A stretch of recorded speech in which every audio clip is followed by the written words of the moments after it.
Kennedy Dragons. Today is Tuesday. It is October 19th. It's the 49th day of school, and we're super glad that you're here. I'm Mr. Butcher, and it's my job to keep you guys safe so that you guys can show us how excellent you can be. Hopefully, you've left your average in the car or on the bus, and you are ready to have a respectful and responsible day. Speaking of responsibilities, one of our first responsibilities is to be ready to show respect for the rights that we have in this country and at our school. We do this by daily saying the pledge to the flag, the school pledge, as well as doing a moment of silence. When we say our pledges, we want to stop what we're doing, stand up tall, put our hand over our hearts like this, say the pledge loudly, clearly, and with pride. We're almost 50 days in, so you guys should be getting it. If you're still not getting it, just make sure you're practicing each and every day. And I'll be leading us in the pledges today. I pledge allegiance to the flag of the United States of America and to the republic for which it stands, one nation, under God, indivisible, with liberty and justice for all. Please remain standing for the Kennedy School Pledge. I pledge myself as a Kennedy Dragon to be ready for the day ahead of me. I will be respectful of myself, my teachers, and all others I meet throughout the day. I promise to be responsible for myself, my actions, and my learning. I will work my hardest to be the best dragon I can be. Please take a moment to reflect silently on our day, our activities, and what we hope to accomplish.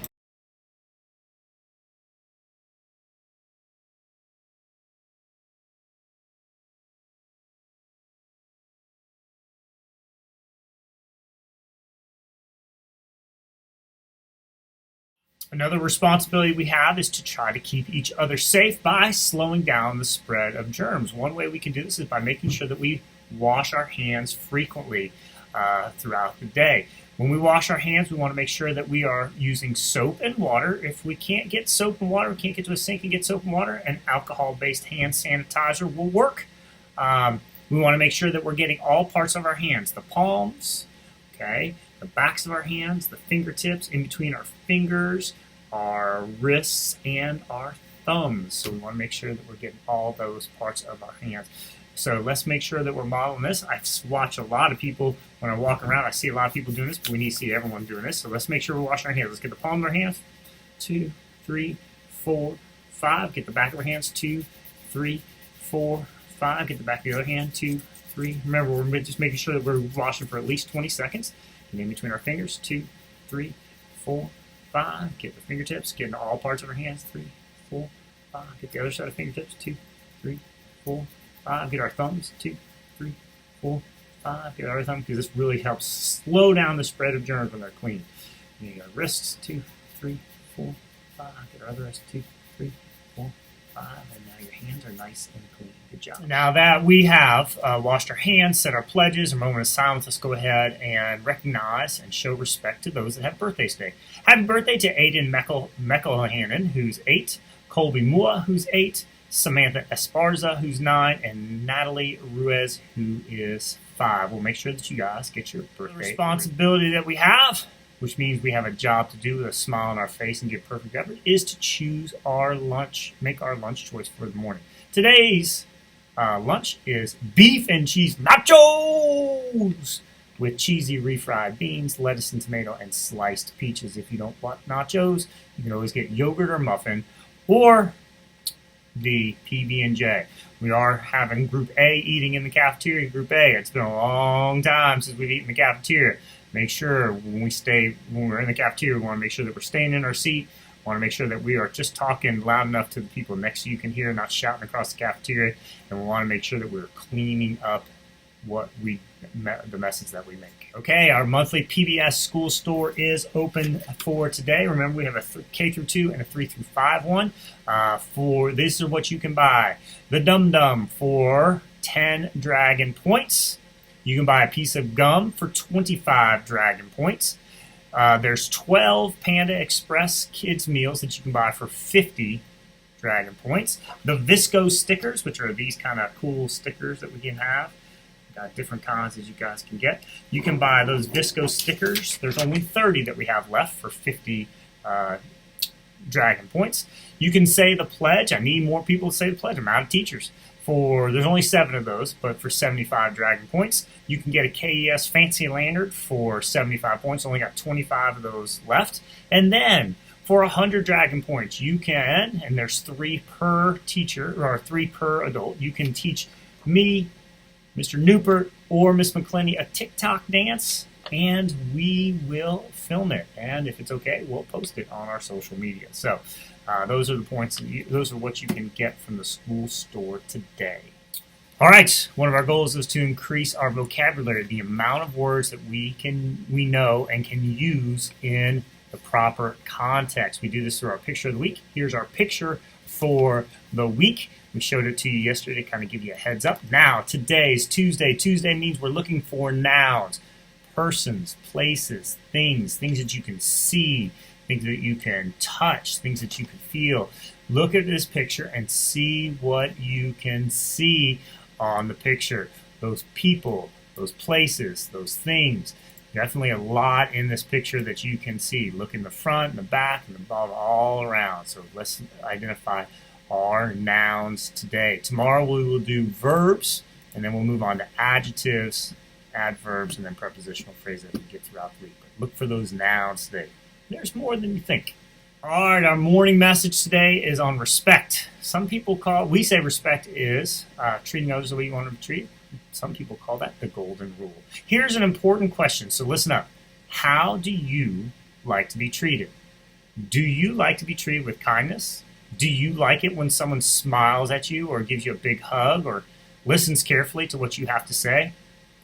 Probably all of you would give the big yes to those questions. So ask yourself these questions. How do I treat others? Do I treat others with kindness? Do I treat others with respect? Am I generous with my smiles? Do I listen when others speak? Former President John F. Kennedy once said, "Every American ought to have the right to be treated as he would wish to be treated." Today, remember the golden rule and treat others the way you want to be treated. With something to think about, I'm Mr. Butcher. Make today your masterpiece or not. Remember the choice word. That's true. Just be kind. Everyone wants to be treated with kindness. So just, if you want to be treated that way, just treat everyone else with the same kindness that you want to be treated. Okay, we do not have our mask mandate anymore, but we still encourage you guys to wear masks. You do have to wear them when you're on the bus, so let's make sure, if you are choosing to wear your mask, that you're wearing it correctly. I know I'm wearing my mask, so let's make sure it's over our nose, make sure it's covering our mouth, make sure it's tied around the ears. Don't touch the outside of it. You guys have a great day. That is all we have for announcements, so please help me. Me and your teachers keep you safe. That is our job. And your job is to help us keep you safe. And you can help us by being a ready, respectful, and responsible student who is focused on graduating in the year. Because when you are a ready, respectful, and responsible student focused on graduation, you are fully committed to student success. I love you very much. Have a great day.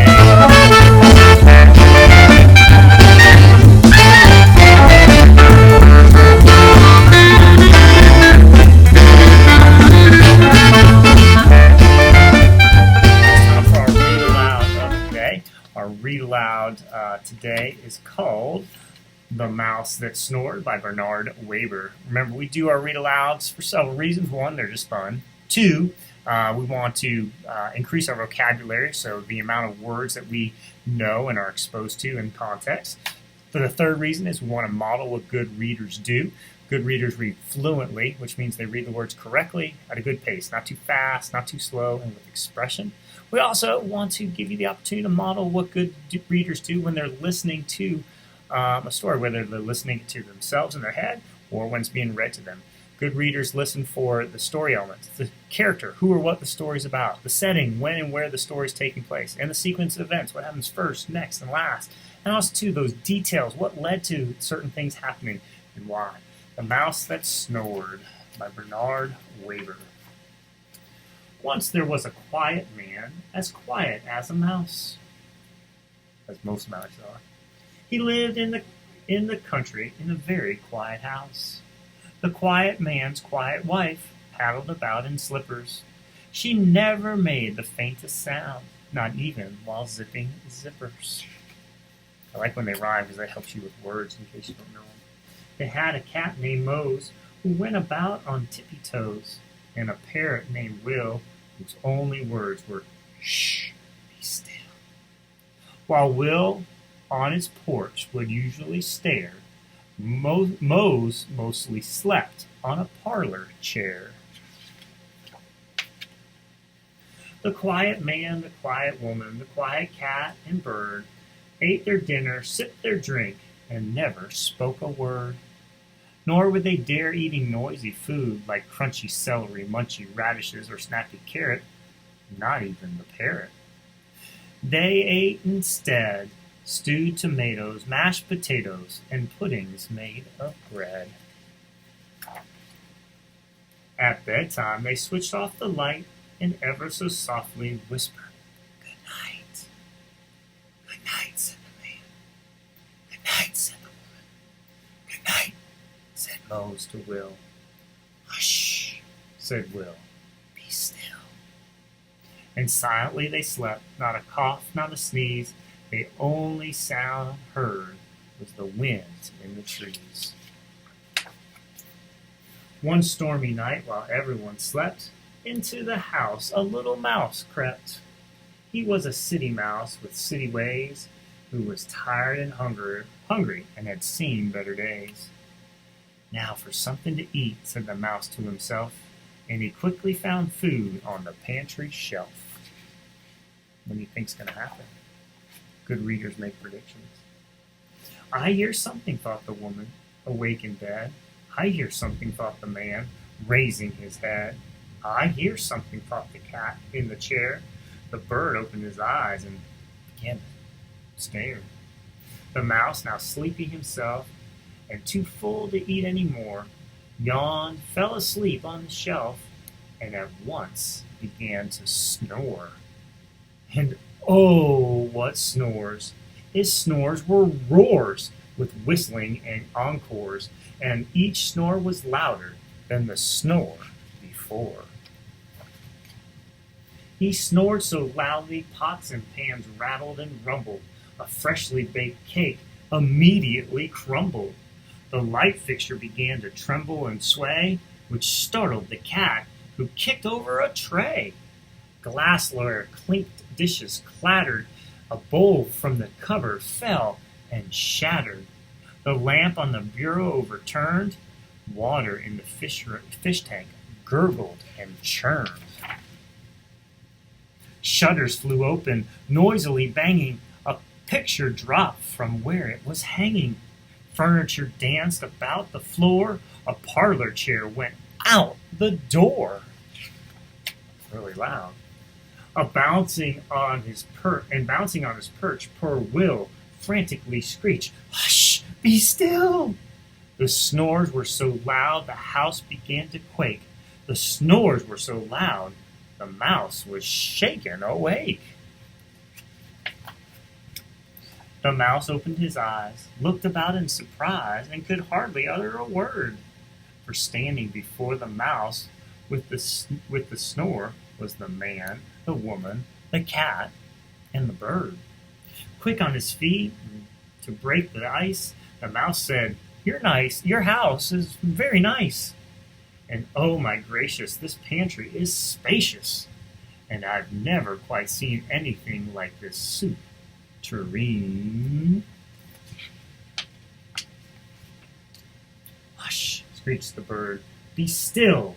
Tell us," said the man, "if you will." "Why are you here?" said the cat. "Yes," said the woman. "Please explain that." "Very well," said the mouse. "I will explain. It was all because of that cold, cold rain. It was the storm that drove into your house, a lost, frightened, hungry, drenched to the whiskers, ever so tired, wandering, homeless mouse." "Ah," whispered the woman, "how sad." "Ah," whispered the man, "it's really too bad."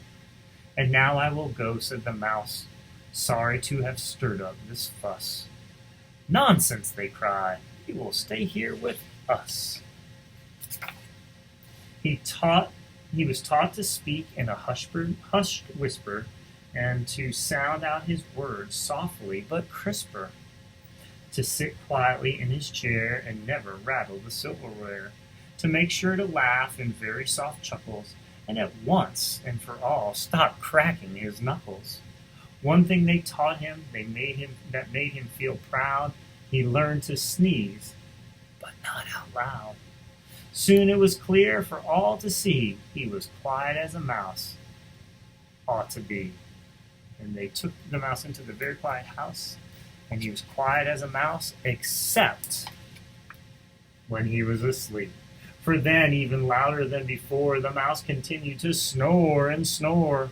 All through the house his snores could be heard, but not by the man, oh no, and not by the woman, no, no, no, and not by the cat or bird, no, no, no, no, no. They slept peacefully and cozily as bugs, for now each was wearing earplugs. A mouse that snored.